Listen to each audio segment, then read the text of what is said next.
Miss Congeniality is an action comedy produced by and starring Sandra Bullock. It also came out in the year 2000. It's been called homophobic, misogynistic, and bad. In this video, I'm going to definitively prove that not only was this movie good, actually, but present a compelling conspiracy that it was, in fact, the victim of studio interference that made it a worse movie than the original screenplay intended. Here's the plot as presented in the final film. Gracie Hart is an FBI agent who lives alone, wears men's shoes, and has bushy eyebrows. She goes rogue during a sting and gets put on desk duty. While this is happening, the field office where she works gets a letter from the Citizen, the terrorist who's been sending cryptic notes that no one can decode before he's able to target major events with bombs. Gracie, who, as a reminder, is not like other girls, figures out that the next target is the Miss United States pageant. Gasp. The FBI needs a lady agent to go undercover. But gasp again! All the sexy lady agents are on maternity leave. What are they to do? The only option, disgusting, gross, and possibly gay, we'll get to that later, Gracie Hart.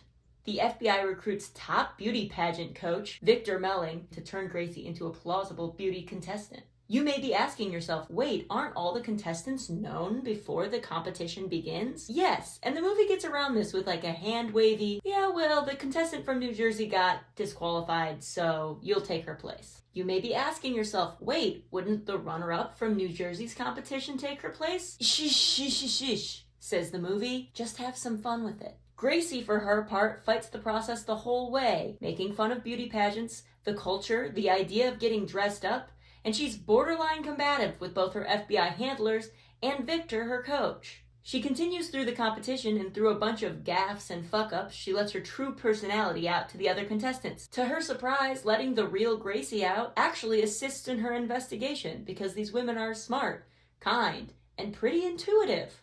Through this, she has a change of heart, realizing that she's been seeing this group as a monolith, when in reality, they're all from different backgrounds and had different reasons for competing.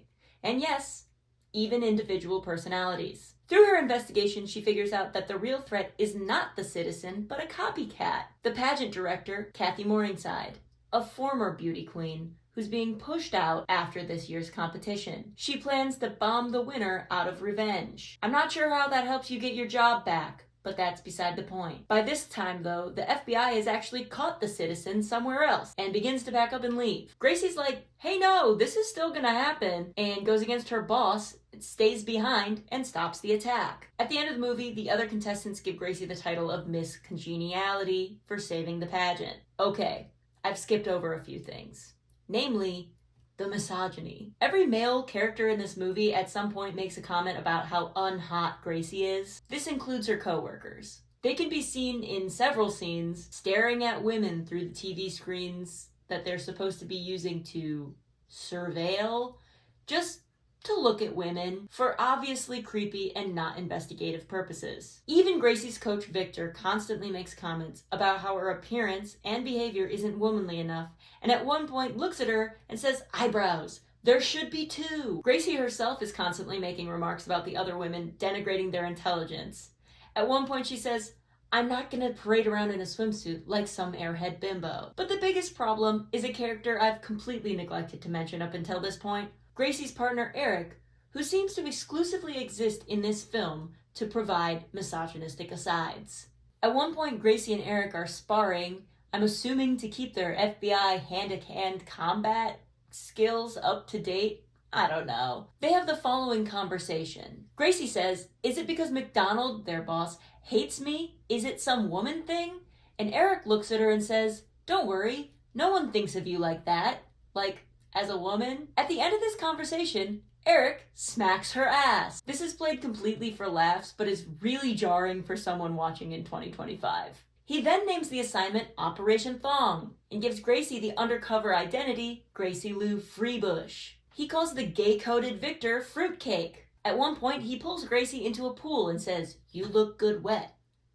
And at another point, makes a comment about suddenly becoming aware of her breasts. It's not just Eric And I think this movie was actually intended to expose the misogyny that comes from both men and women. And as a reminder, portraying misogyny or any other bad thing in an art form doesn't necessarily imply an endorsement of that behavior. Media literacy is at an all-time low. Toward the end of the competition, Gracie is asked how she would respond to the people who accuse pageants of being outdated and anti-feminist. She says, "I used to be one of them. And then I came here and realized that these women are smart, terrific people who are just trying to make a difference in the world.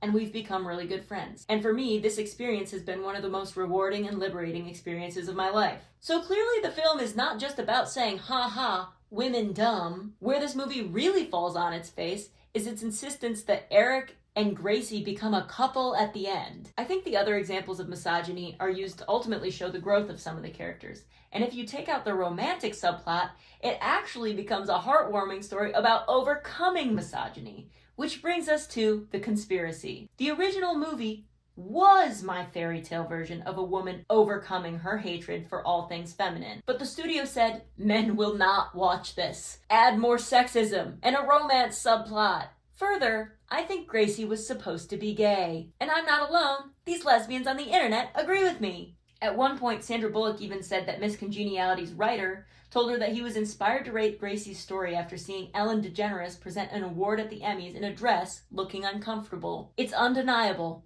Gracie is gay. Confirmed. Therefore, for my own sanity, I'm saying that this movie was a botch job by an early 2000s movie studio that couldn't stand to see a gay woman overcome her internalized misogyny. Let me know what you think in the comments. I will see you next time. Goodbye.